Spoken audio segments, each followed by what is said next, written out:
wakaf ni katanya tak pilih-pilih kepada sebahagian anak. Ini beda dengan wasiat. Karena masalah. Yang penting katanya dalam keadaan sehat. Jadi yang payah pejadeh ya. Cuman hukumnya hana sunnah nak kayak makruh.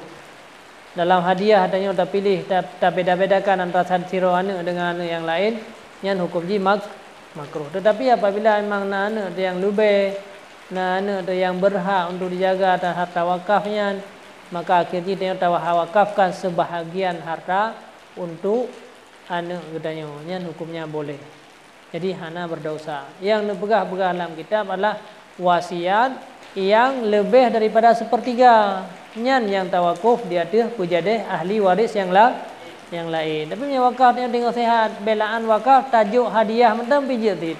Tak pilih tu anak yang memang nak lebih, yang nak kapasitas, yang mungkin tak serahkan harta tanya ke anaknya, yang hukum dia hana buku. Nah, cuman yang dianjurkan katanya yang sunat adalah gayu pengadil di antara segala anak-anak kita tanya gayu pengadil.